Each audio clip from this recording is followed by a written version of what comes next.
रेलेंटलेस effort था कि border पे रहे, मधुबनी में रहे। नेपाल पुलिस से भी उनसे इंफॉर्मेशन मिली और वहाँ के जो इन्होंने लोकल इन्फॉर्मर भी जो इन्होंने जनरेट किए, लोकल इन्फॉर्मर की जो असिस्टेंस ली, उससे भी इंफॉर्मेशन आती रही। लेकिन एक अप्रोप्रिएट टाइम पर हमें स्ट्राइक करना था, हमें उसको पकड़ना था किसी न किसी तरीके से जो है।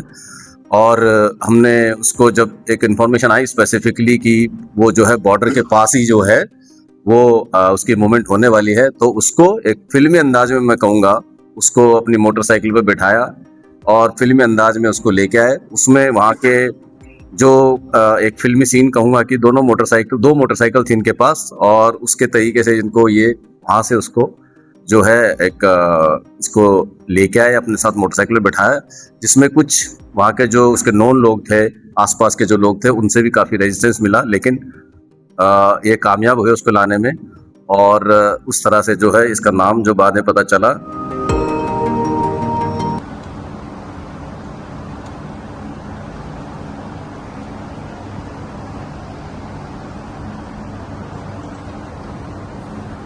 मर्डर का केस जो आदर्श नगर में वर्कआउट हुआ है, उसके बारे में बताना चाहूँगा कि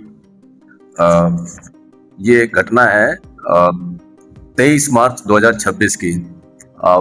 इसमें एक जो डिजीज्ड है रमेश यादव अलियास रावण, उसकी डेथ हुई थी आज़ादपुर फ्लाईओवर के नीचे शाम को। जो है ये जो इंफॉर्मेशन है कि एक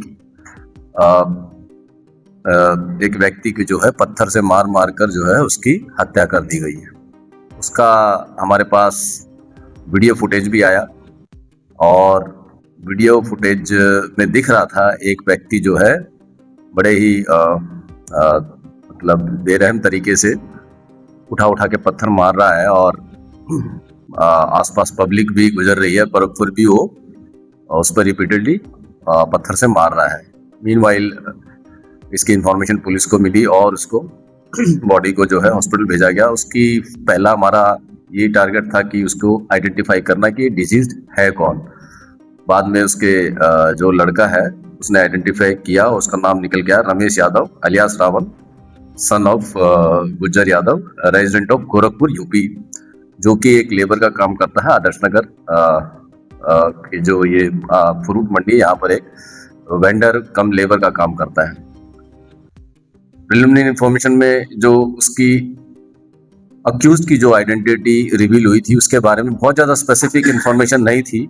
उसने एक गमछा सा पहना हुआ था सर पे, और उसके हिसाब से उसका कोई परमानेंट कोई उसके बारे में कोई इन्फॉर्मेशन नहीं थी। एक तरह से हमारे लिए ब्लाइंड मर्डर केस था, क्योंकि डिजीज की भी आइडेंटिटी हमें एस्टेब्लिश करने में थोड़ा टाइम लगा। और ये एफआईआर जो दर्ज हुई वो 26 तारीख को हमने जब वो उसकी एफआईआर हमने दर्ज करी, उसके बाद हमने सीसीटीवी फुटेज को जब खंगाला तो स्टेप बाय स्टेप हमने देखा कि वो गुड़गांव की तरफ गया है अक्यूज, और हमने बहुत सारे इसमें सीसीटीवी की सीक्वेंस बनाई। तो गुड़गांव में इफ्को चौक तक हमने उसको ट्रेल किया, लगभग 150 के करीब सीसीटीवी फुटेज हमने देखे। उसका कोई परमानेंट रेजिडेंस या कोई नाम निकल के नहीं आया। हमने काफ़ी कोशिश की, लेकिन ये पता चला कि ये इसका नाम साइकिल है। बस इतनी सा हमारे पास क्लू था कि इसका नाम साइकिल है। आसपास से कुछ लोगों से पूछताछ की तो ये पता चला कि जो डिजीज्ड है और ये जो अक्यूज्ड है ये आपस में नोन है, एक तरह से चाय पीते उठते बैठते साथ है, लेकिन उतनी ज़्यादा स्पेसिफिक डिटेल नहीं थी, लेकिन साइकिल के नाम से इसको जानते थे।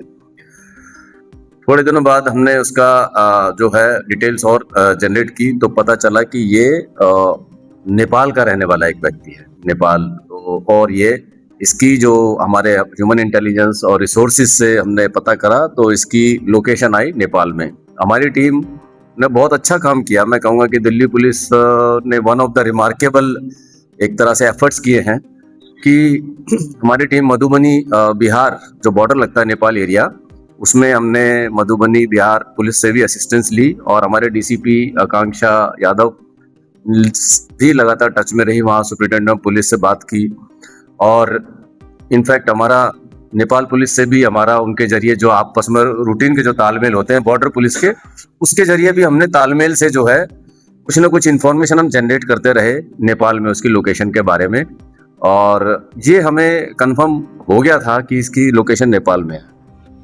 और एक ये जो डिस्ट्रिक्ट पड़ता है नेपाल में, उसका नाम है सप्तऋषि। सप्तऋषि का ये रहने वाला है और वहाँ उसकी लोकेशन है। कहीं ना कहीं जो है हमारी जो पुलिस थी, आदर्श नगर थाने की पुलिस थी, इन्हीं में से जो है led by our sub inspector, वो हमारी टीम थी, 5 लोगों की टीम थी। रेलेंटलेस एफर्ट था, बॉर्डर पे रहे, मधुबनी में रहे। नेपाल पुलिस से भी उनसे इंफॉर्मेशन मिली, और वहाँ के जो इन्होंने लोकल इन्फॉर्मर भी जो इन्होंने जनरेट किए, लोकल इन्फॉर्मर की जो असिस्टेंस ली, उससे भी इंफॉर्मेशन आती रही। लेकिन एक अप्रोप्रिएट टाइम पर हमें स्ट्राइक करना था, हमें उसको पकड़ना था किसी न किसी तरीके से जो है। और हमने उसको, जब एक इन्फॉर्मेशन आई स्पेसिफिकली कि वो जो है बॉर्डर के पास ही जो है वो उसकी मूवमेंट होने वाली है, तो उसको एक फिल्मी अंदाज में, मैं कहूँगा, उसको अपनी मोटरसाइकिल पे बिठाया और फिल्मी अंदाज में उसको लेके आए। उसमें वहाँ के जो एक फिल्मी सीन कहूँगा कि दो मोटरसाइकिल थी इनके पास, और उसके तरीके से इनको ये वहाँ से उसको जो है एक इसको लेके आए, अपने साथ मोटरसाइकिल में बिठाया, जिसमें कुछ वहाँ के जो उसके नॉन लोग थे, आसपास के जो लोग थे, उनसे भी काफ़ी रेजिस्टेंस मिला, लेकिन ये कामयाब हुए उसको लाने में। और उस तरह से जो है इसका नाम जो बाद में पता चला, वो जो हमें पता सामने आया, उसका नाम है सुमन झा। ये टेम्परेरी गुरुग्राम में रहता था, और इसका जो नेटिव ऑफ सप्तऋषि नेपाल। इसकी प्रीवियस इन्वॉल्वमेंट है, एक आर्म्स एक्ट की एक इन्वॉल्वमेंट है। इसका राइवलरी 2-3 दिन पहले इनका कुछ झगड़ा हुआ था आपस में, किसी बात को लेके, कुछ पैसे को लेके इनका छोटा सा झगड़ा हुआ था, जिसकी वजह से वो रंजिश में जो है इसने इसका मर्डर किया था। तो ये बहुत अच्छा, मैं कहूँगा कि इसमें 2-3 बातें देखने में आती है। एक तो ये बहुत अच्छा केस वर्कआउट हुआ मर्डर का। एक तो फर्स्टली ये एक इसकी आइडेंटिटी हमारी एक्यूज की एस्टेब्लिश नहीं हुई थी, क्योंकि एक तरह से ये वैगाबॉन्ड टाइप था हमारे इस एरिया में, नॉर्थ वेस्ट में। दूसरा जो है हमारी टीम का वहाँ पे लगातार बैठे रहना, अप्रैल और मई 2 महीने के करीब हो गए अब तो उसमें वहाँ पर बैठे रहना, वहाँ टीम से कोऑर्डिनेशन करना, इनफैक्ट नेपाल पुलिस से भी कोऑर्डिनेट करना, और उसकी इंफॉर्मेशन जनरेट करना और उसको वहाँ से लाना।